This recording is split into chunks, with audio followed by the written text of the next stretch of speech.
जय जिनेंद्र जी। जय भगवान महावीर स्वामी की जय। आज हम लघु दंडक का 18वां द्वार देखेंगे, आहार द्वार। सबसे पहले हमें ये पता होना चाहिए कि आहार किसको बोल रहे हैं। आहार का मतलब जीव के द्वारा जो पुद्गल शरीर निर्माण के लिए ग्रहण किए जाते हैं, या शरीर से आगे मन और वचन के लिए जो कैच शरीर के द्वारा किए जाते हैं, जो पुद्गल वह आहार के अंतर्गत आते हैं। चाहे वह ओज आहार के रूप में ले रहा हो, चाहे रोम आहार से।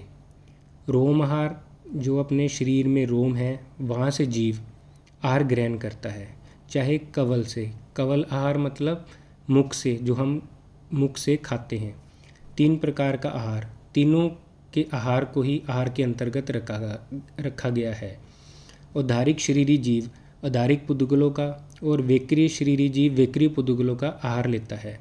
परंतु जब औदारिक शरीर जीव लब्धि से आहारक शरीर बनाता है तो वह आहारक वर्गना के पुद्गल लेता है, और वेक्रिय लब्धि करते वक्त वह वेक्रिय पुद्गलों का आहार ग्रहण करता है। ये सभी पुद्गल आहार के अंतर्गत रखे गए हैं जो शरीर निर्माण के लिए काम आते हैं।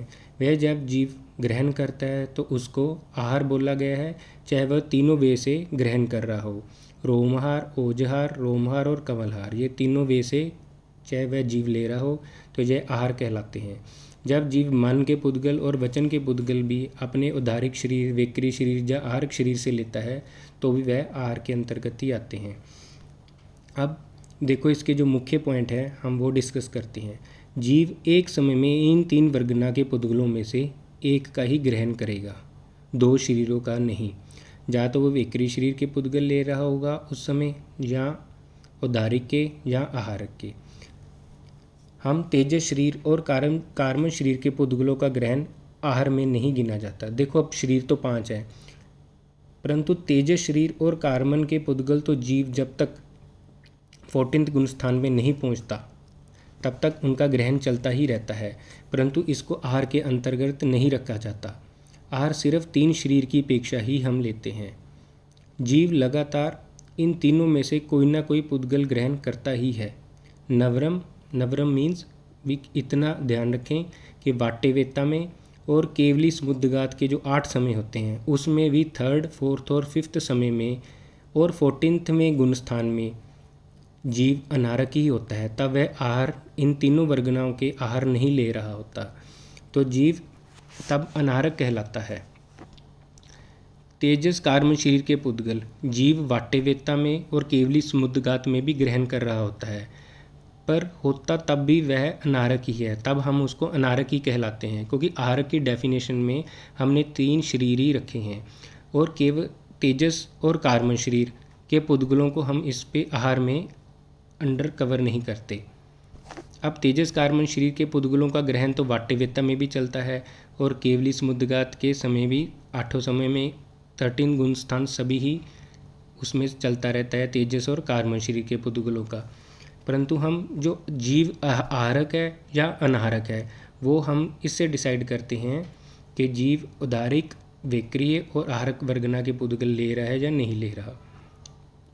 अब देखो, जो नोट 5 14वें गुण स्थान में जीव 5 ही शरीर के पुद्गलों का ग्रहण नहीं होता, तो अब ये तो ऑब्वियसली है कि अनारक ही होगा, क्योंकि 3 शरीरों का ही नहीं जब ग्रहण करता तब हमने उसे अनारक कहा था। तो वहाँ पे तो वो जीव कोई भी पुद्गल ग्रहण नहीं कर रहा, तो वह 14 गुण स्थान तो अनारक है ही।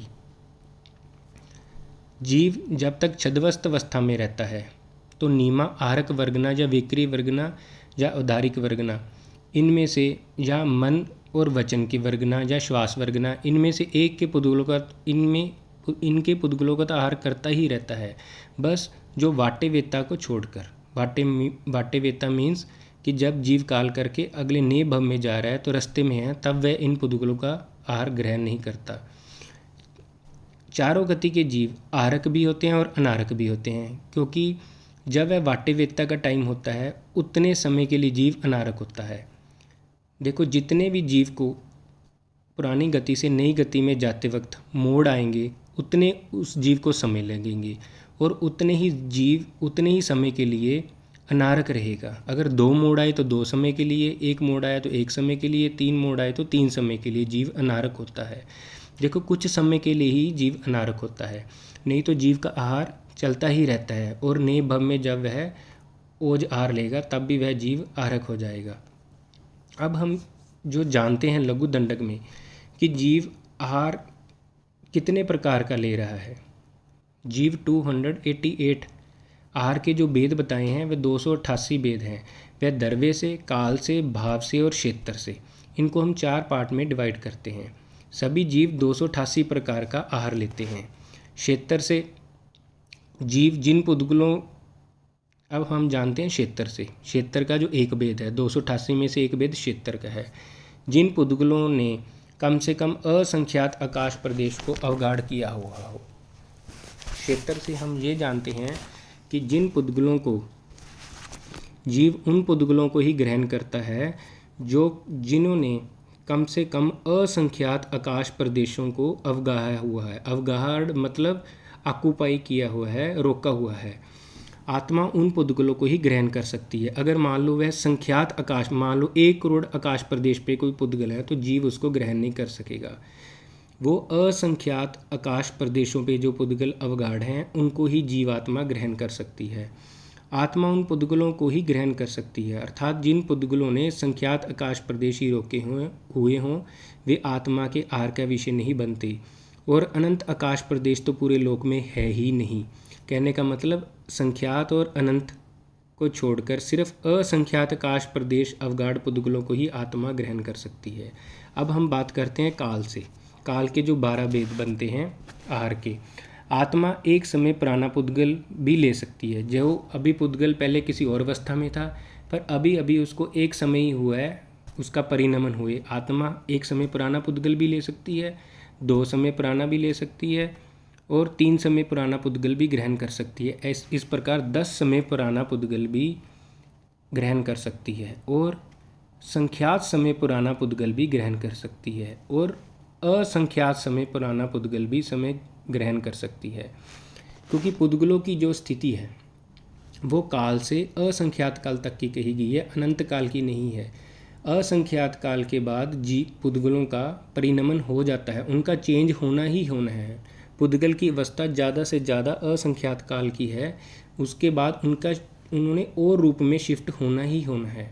इसलिए उनका अनंत काल कोई पुद्गल इस लोक में है ही नहीं, तो जीवात्मा ग्रहण कहाँ से करेगी? क्योंकि असंख्यात काल की स्थिति है प्रत्येक पुद्गल की ज़्यादा से ज़्यादा, उसके बाद उसने किसी और रूप में शिफ्ट होना ही है और पुद्गल का नया रूप बन जाएगा। नोट, कोई भी पुद्गल अनंत काल के लिए एक ही प्राय में नहीं रह सकता। पुद्गलों की मैक्सिमम स्थिति असंख्यात काल की ही है। अब हम बात करते हैं भाव से, जो 260 प्रकार का आहार लेते हैं। वे हम बात करते हैं 5 वर्ण के, 2 गंध के, 5 रस के और 8 स्पर्श के। ये 20 वेद हुए। अब इनको वैसे ही जैसे हमने काल के 12 वेदों से मल्टीप्लाई किया था, यहाँ पर हमने 13 वेदों से मल्टीप्लाई करना है। जैसे हम बात करेंगे कि कोई काला पुद्गल है, पहले हम वर्ण के जो 5 वर्ण में से काला वर्ण उठा लिया। कोई काला पुद्गल 1 गुण काला है, जो सबसे लोएस्ट काला है, 1 गुण काला, उसको भी ग्रहण कर सकती है। 2 गुण काले को भी ग्रहण कर सकती है और संख्यात गुण काले को भी ग्रहण कर सकती है और असंख्यात गुण को भी ग्रहण कर सकती है और अनंत गुण काले वाले पुद्गल को भी ग्रहण कर सकती है। क्योंकि यहाँ पे 13th वेद अनंत वाला भी ऐड हो रहा है, क्योंकि अनंत गुण काला भी हो सकता है और अनंत खुशबू वाला भी हो सकता है और अनंत बदबू वाला भी हो सकता है पुद्गल, जो गंध के 2 वेद हैं। इसी प्रकार 5 रस के और 8 स्पर्श के, क्योंकि इनके जो 8 ये 20 वेद हैं, इनमें 1 गुना से लेके अनंत गुना तक वेद हैं। तो ये 13 प्रकार के वेद बनते हैं, जिनको हम मल्टीप्लाई करके 20 से 13 के साथ 260 प्रकार का आहार कहते हैं। इसमें अनंत गुण भी संभव है वर्ण गंध रस स्पर्श की अपेक्षा से, और जो काल की अपेक्षा से अनंत काल पुराना कोई पुद्गल नहीं होता, उसका परिणमन होना ही होना है। जैसे अब फॉर एग्जांपल अभी बात करें, जो सुमेरु पर्वत है वो देखा जाए तो शाश्वत है, वो अनादि काल से चलता ही आ रहा है। हम तो कह रहे हैं कि पुद्गल असंख्यात काल पुराने ही होते हैं, इससे ज़्यादा हो नहीं सकते, परंतु जो सुमेरु पर्वत है उसका भी परिनमन हो रहा है, उसके भी पुद्गल चेंज हो रहे हैं, उसके भी पृथ्वी काय के जीव नेम उत्पन्न हो रहे हैं, पुराने काल कर रहे हैं। वो देखने में हमें ऐसा लग रहा है कि वैसे शाश्वत है, परंतु उसमें भी जीव उत्पन्न हो रहे हैं और काल कर रहे हैं। तो और उसके भी जो पुद्गल हैं उनका भी परिनमन, नए पुद्गल आ रहे हैं, पुराने जा रहे हैं, ऐसे चेंज हो रहे हैं। कोई भी पुद्गल अनंत काल पुराना नहीं, परंतु गुना के हिसाब से, वर्ण गंध रस स्पर्श के हिसाब से अनंत गुण काला भी हो सकता है, और पांचों रस भी हो सकते हैं, जैसे अनंत गुण मीठा भी हो सकता है पुद्गल। इसी प्रकार वर्ण गंध रस स्पर्श से जीव आत्मा एक गुण से लेकर अनंत गुण तक 20 भेदों को ले सकती है। तो ये 260 भेद भाव के हुए। अब जो दर्वे के 15 भेद हैं, ये इसमें बाकी टॉपिक से थोड़ा डिफ़िकल्ट है, इसको ध्यान से समझना। जो दर्वे के 15 भेद हैं, अब जो देखो, जो पुद्गल अनंत प्रदेशों से बना होता है, आत्मा उसको ही ग्रहण कर सकती है। हमने सबसे पहले जाना था क्षेत्र से हमने कहा था जो पुद्गलों ने असंख्यात आकाश प्रदेशों को अवगाहा हो, वो तो उसके साइज़ की बात हो रही थी। परंतु अब हम ये बात कर रहे हैं कि जो पुद्गल अनंत परमाणुओं से बना होता है उसको ही आत्मा ग्रहण कर सकती है। कहने का मतलब अनंत प्रदेशी स्कंद, अनंत प्रदेशों से बना हुआ, अनंत परमाणुओं से बना हुआ जो स्कंद है, जो परमाणु, जो पुद्गल है, उसको ही आत्मा आर के रूप में ग्रहण कर सकती है। सेकंड पॉइंट जो आता है इसमें, जो पुद्गल आत्मा के साथ स्पृष्ट किए हों उनको ही ग्रहण कर सकती है, अस्पृष्ट को नहीं। कहने का मतलब जो पिक्चर में आपको ग्रीन डॉट दे रहे हैं वो आप समझो आत्मा का स्थान है।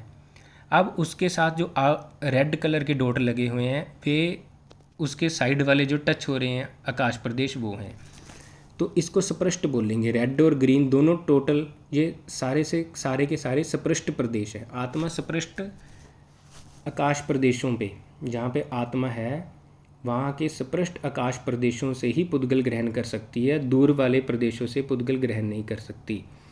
अब देखो जो थर्ड पॉइंट है उसमें भी कह रहे हैं भगवान आगे कि स्पृष्ट क्षेत्र में भी आगे अवगाढ़ क्षेत्र में रहे पुद्गल को ही ग्रहण करती है। कहने का मतलब आत्मा का स्पृष्ट क्षेत्र तो हो गए जो रेड और ग्रीन दोनों डॉट, परंतु उसमें भी आगे जहाँ आत्मा रही हुई है, जो सिर्फ ग्रीन एरिया है, वहाँ के पुद्गल को ही आत्मा ग्रहण करेगी। उसको बोलते हैं अवगाढ़ क्षेत्र। अवगाढ़ स्पृष्ट, जो स्पृष्ट शब्द है अवगाढ़ तो उसमें ही समावित है, परंतु अवगाढ़ स्पृष्ट से एक छोटा क्षेत्र हो गया क्योंकि उसका आउटसाइड कट गया। जहाँ पे आत्मा अवगाही हुई है आकाश प्रदेशों को, उसको अवगाढ़ क्षेत्र बोलते हैं। और जो अवगाढ़ क्षेत्र के पुद्गल होंगे आत्मा उसको ही ग्रहण करेगी, स्पृष्ट में भी आगे उसको ही ग्रहण करेगी। अब अनंतर अवगाढ़, अब और इसमें डीप में चलते हैं। अब जीव आत्मा के जो आत्म प्रदेश, जिन जिन आकाश प्रदेशों में अवगाए हुए हैं, उनमें से जो अंतर्रहित पुद्गल होते हैं उनको ही ग्रहण कर पाती है। फॉर एग्जांपल, जैसे अब मान लो आत्मा तो इस ग्रीन क्षेत्र में है पूरे, परंतु आप एक एग्जांपल लेते हैं हम कि जो 68 वाले पॉइंट पे आत्मा के जो आत्म प्रदेश आए हुए हैं, आत्मा के तो वैसे पूरी आत्मा तो पूरे ग्रीन एरिया में है, परंतु जो आत्म प्रदेश एग्जांपल के लिए हम ये मानते हैं कि 68 में जो आत्म प्रदेश हैं उनको, और 68 में जो उसी आकाश प्रदेश पे जो उसके साथ पुद्गल रहे हुए हैं, आत्मा उनको ही ग्रहण करेगी। कहने का मतलब अंतर अवगाढ़, अवगाढ़ में भी आगे अनंतर अवगाढ़। अब जो 68 वाले आत्म प्रदेश है 68 वाले एरिए के पुद्गलों को ग्रहण करेगी और 67 वाले पुद्गलों को ग्रहण नहीं करेगी, क्योंकि आत्मा अनंतर अवगाढ़ पुद्गलों को ग्रहण करेगी, परंपर अवगाढ़ को नहीं। जैसे जो अभी 67 वाले आत्म प्रदेश 67 एरिए वाले पुद्गलों को ग्रहण करेंगी और 68 वाले को ही। तो 68 की अपेक्षा 67 जो एरिया है वह है परंपर अवगाढ़, तो परंपर अवगाढ़ को ग्रहण नहीं करती।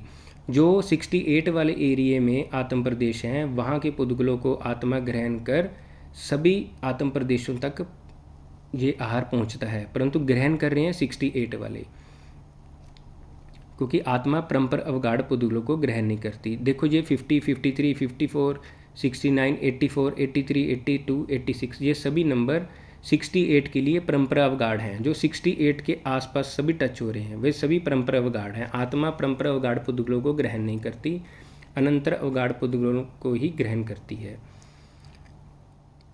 अब देखो 5th पॉइंट है जो, अब हमारे ये द्रव्य से 4 पॉइंट हो चुके हैं। अब हम बात कर रहे हैं 5वें पॉइंट अणु की। आत्मा थोड़े प्रदेश वाले को भी ग्रहण करती है, परंतु थोड़े का मतलब ऐसे नहीं समझना कि संख्यात प्रदेशी या असंख्यात प्रदेशी नहीं है, तो वो अनंत प्रदेशी ही, क्योंकि अनंत प्रदेशी में भी थोड़े और बादर और सूक्ष्म 2 तरह के आगे। तो आत्मा सूक्ष्म पुद्गलों को भी ग्रहण कर रही है और बादर पुद्गलों को भी ग्रहण कर रही है, परंतु है वो अनंत प्रदेशी ही और क्षेत्र में असंख्यात प्रदेश अवगाढ़ ही। तो आत्मा सूक्ष्म पुद्गलों को, अणु पुद्गलों को भी ग्रहण कर रही है और बादर पुद्गलों को भी, है ये अनंत प्रदेशी ही। अब आत्मा ऊंचे रेहे को भी ग्रहण करती है, अर्थात आत्मा की जो मोटाई है वहाँ पर ऊंचे रहे हुए पुद्गलों को भी ग्रहण कर रही है और नीचे रहे हुए को भी, जो 8th पॉइंट है, नीचे रहे हुए को भी। अर्थात जैसे कोई जिज्ञासा करे कि आत्मा क्या नीचे टांगों वाले आत्म प्रदेशों से भी आहार ग्रहण करती है, तो इसका आंसर यस है। ऐसे नहीं है कि ऊपर से ही ग्रहण करती है, ऊपर वाले आत्म प्रदेश भी ग्रहण कर रहे हैं, नीचे वाले भी ग्रहण कर रहे हैं, और आत्मा की शुरुआती आत्म प्रदेशों से भी पुद्गल ग्रहण करती है। अब जो आत्मा का एरिया है उसमें भी वह शुरुआत बॉर्डर वाले एरिया से भी, जहाँ पे आत्म प्रदेश रहे हैं वहाँ से भी पुद्गल ग्रहण कर रही है, सेंटर से भी ग्रहण कर रही है और अंत में भी ग्रहण कर रही है, जहाँ पे आत्मा का टांगों की तरफ लगा लो, या सभी जीवों के उनकी शेप के अकॉर्डिंग स्टार्टिंग से भी ग्रहण कर रहे हैं उसके आत्म प्रदेश, नीचे लास्ट में भी और सेंटर में भी। अब तिरछे रहे हुए पुद्गलों को भी आत्मा ग्रहण करती है, जैसे ऊंचे रहे हुए नीचे रहे हुए, वैसे तिरछे साइड वाले जहाँ पर करेगी, जहाँ पे आत्म प्रदेश अवगाढ़ जिस क्षेत्र में आत्मा है करेगी वहाँ से ही पुद्गलों को ग्रहण, परंतु उसमें साइड से भी कर सकती है। जो साइड वाला एरिया, जैसे देखो अब 67 से भी ग्रहण करेगी, 81 से भी ग्रहण करेगी, क्योंकि ग्रीन एरिया में आत्मा रही हुई है। 38 से ऊंचा वाला पॉइंट, 83 नीचे वाला पॉइंट, 67, 69, 52, 54 तिरछे वाला पॉइंट। इस प्रकार सभी जहाँ पे अवगाढ़ है आत्म प्रदेशों ने जहाँ जगह रोकी हुई है उस जगह में रहे हुए पुद्गलों को ग्रहण करती है। एक बात आप और समझें, जहाँ पर आत्मा रही हुई है ऐसे नहीं है कि पुद्गलों को अलग चाहिए, जहाँ पर आत्मा है वहीं पर ही पुद्गल समाये हुए हैं, वहीं पर धर्मस्तिकाएँ है, वहीं पर ही अधर्मस्तिकाएँ है, वहीं पर ही आकाशस्तिकाएँ है, एक में एक समाये हुए हैं। तो जहाँ पर आत्मा रही हुई है वहीं से पुद्गल ग्रहण कर रही है, क्योंकि पुद्गलों के स्थान भी वहीं हैं जहाँ पे जीवात्माएँ हैं। तो ऐसे तो नहीं कि वो अलग से हैं, तो वहीं जिस क्षेत्र में आत्मा रही हुई है उसी क्षेत्रों में ही जो पुद्गल हैं वह आत्मा उन्हीं पुद्गलों को ही ग्रहण करती है। अब हम बात करते हैं, देखो अब ये हमारे 12 पॉइंट हो गए, अर्थात आत्मा अवगाढ़ क्षेत्र से आत्म प्रदेश सभी अवगाढ़ आकाश प्रदेशों से ग्रहण करती है। अब 13 पॉइंट है सविषयक। वैसे तो कई प्रकार की वर्गनाएँ हैं, जैसे हमें जो लाइव टेलीकास्ट मैच दिखा रहे हैं, जब मोबाइल की वर्गनाएँ हैं, परंतु जो सविषयक है आत्मा के लिए 8 वर्गनाएँ सविषयक हैं जो उसके काम में आती हैं। 5 शरीर की, 1 मन की, 1 वचन की और 1 श्वास की। ये 8 वर्गनाएँ ही सविषयक हैं, ये आत्मा के काम आ रही हैं। वैसे तो वर्गनाएँ कई हैं इस लोक में, परंतु जो सविषयक पुद्गल हैं वही ग्रहण करेगी आत्मा, बाकी से उसका कोई लेना देना नहीं। अनुपूर्वी, अब देखो जो आत्मा के समीप रहे हुए पुद्गल हैं पहले उनको लेगी, और जो बाद के पुद्गल हैं उनको बाद में लेगी। जैसे कोई वैक्यूम क्लीनर है, वह मिट्टी जो उसके पास है उसको पहले खींचेगा, बाद वाली खुद ब खुद उसके पास आ जाएगी। वैसे ही आत्मा पहले अनुक्रम से उसके जो समीप है उसको लेगी, उसके बाद उस क्षेत्र में बाहर वाले पुद्गल भी उस क्षेत्र में आ जाएंगे, तब फिर उनको भी लेगी। तो इसको बोलते हैं अनुपूर्वी, अनुक्रम से ग्रहण करती है। ऐसे नहीं है कि गैप से, कि जहाँ आत्मा यहाँ बैठी है तो और 6 इंच वाले पुद्गल कैच कर लेगी, वे भी कैच करेगी, परंतु जब उनका नंबर वाइज आएगा, पहले उसके समीप आएंगे अनुक्रम से, तब वह ग्रहण करेगी। अब जो सबसे इसके मेन पॉइंट है 6 दिशाओं में, इसको आप ध्यान से समझें कि 6 दिशाएं हैं, पूरब, पश्चिम, उत्तर, दक्षिण, और ऊपर वाली दिशा जिसको उदर बोलते हैं, और नीचे वाली अधो दिशा। जीव को अगर आलोक किसी भी एक साइड से टच हो रहा हो, पहले तो हम बात करते हैं जीव को अलोक किसी भी साइड से ना टच हो रहा तो जीव नीमा 6 दिशों से आहार करता ही है। जैसे हम कोई अलोक के करीब नहीं है, हम सब वाजुकाय से लेकर सभी जीव जो अलोक से टच नहीं हो रहे, वो 6 की 6 दिशाओं से, सभी के सभी जीव 6 की 6 दिशाओं से आहार ग्रहण करते हैं। और जब कोई एक दिशा किसी जीव की अलोक से टच हो रही है, लोक के कोने में है या लोक के समीप है, बिल्कुल एक दिशा के साथ उसका अलोक शुरू हो जाता है, तो वह 5 दिशा से आहार ग्रहण करेगा। अगर वह जीव 2 दिशा से लोक को टच कर रहा है तो वह 4 दिशा से आहार ग्रहण करेगा। अगर कोई जीव 3 दिशा से अलोक को टच कर रहा है तो वह 3 दिशा से, शेष 3 दिशा से आहार ग्रहण करेगा, क्योंकि 3 दिशा में तो अलोक आ गया, अलोक में तो कोई पुद्गल ही नहीं है, तो ग्रहण कहाँ से करेगी? तो 3 दिशाओं से ही जीव आत्मा पुद्गल ग्रहण करेगी। ज़्यादा से ज़्यादा अलोक 3 दिशा से ही, ज़्यादा से ज़्यादा अलोक 3 दिशा से ही टच हो सकता है, इससे ज़्यादा नहीं। परंतु उसमें भी उदर या अधो दिशा में एक तो नीमा रहेगी ही, बाकी चारों दिशाओं में 2 दिशाएं उसकी बंद हो सकती हैं, और तीसरी जो बंद होगी उदर दिशा और अधो दिशा से बंद होगी। अब इसको हम एक एग्जाम्पल से समझते हैं। जैसे आप अपने रूम की एक कॉर्नर को सोच लो, फ्लोर पे, बिल्कुल आप एक कॉर्नर पे उसका एक पॉइंट सोच लो। अब देखो उसकी एक साइड भी दीवार है, दूसरी साइड भी दीवार है, और नीचे उसका फ्लोर है रूम का, तो देखो 3 दिशाएं बंद हो गई। ऐसे ही लोक में जीव जो बैठे हुए हैं कोनों पर, उनके दोनों साइडों पर अलोक है और नीचे भी अलोक शुरू हो गया, तो 3 दिशा से आहार ग्रहण नहीं करेगा। अब उस कॉर्नर वाले जीव को हल्का सा खिसकाकर 1 इंच, आप मान लो, इमेजिन करो, हल्का सा इधर खिसका लो एक साइड से, तो एक दीवार की दिशा उसकी खुल गई, तो और एक तरफ उसके दीवार रह गई और नीचे दीवार रह गई, फर्श रह गया। तो एक दीवार से जो आपने खिसकाया था हल्का सा, वहाँ उसको आहार ग्रहण करने का एरिया खुल गया, तो वह जीव 5 दिशाओं से, 4 दिशाओं से आहार ग्रहण करेगा। अब जीव एक दीवार से तो आपने उसको खिसका लिया, अब उस जीव को आप फर्श से थोड़ा सा ऊपर उठा लो, तो उसको एक साइड पे एक ही दीवार रहेगी, तो वह जीव 5 दिशाओं से आहार ग्रहण करेगा। ऐसे ही लोक में कई प्रकार की एग्जाम्पलें बनती हैं कि कोई जीव तो नीचे से बंद हुआ है, किसी जीव का साइड पूर्व दिशा बंद हुई हुई है क्योंकि लोक आने के कारण, किसी जीव की पश्चिम दिशा, किसी की उत्तर, किसी की दक्षिण, किसी की उर्ध्व दिशा। जैसे आप मान लो मोक्ष में कोई वाजुकाय के जीव हैं, तो उनकी उर्ध्व दिशा जो बिल्कुल ऊपर है, बिल्कुल टॉप मोस्ट है, उनका ऊपर वाली दिशा बंद है, उर्ध्व दिशा, क्योंकि वहाँ से अलोक शुरू हो गया, तो वह ऊपर से आहार ग्रहण ही नहीं करेंगे। वह जीव 5 दिशा से ही आहार ले सकते हैं, ऊपर से आहार नहीं लेंगे। तो ऐसे ज़्यादा से ज़्यादा जीव की जो बिल्कुल कॉर्नर पे हैं, तो उनकी ज़्यादा से ज़्यादा 3 दिशाएं बंद हो सकती हैं, बाकी 3 दिशाएं तो नीमा सभी जीवों के लिए खुली ही हैं। मेनली तो जीव 6 दिशाओं से ही आहार ग्रहण कर रहे हैं, क्योंकि ये दिशाएं बंद किन की होनी है?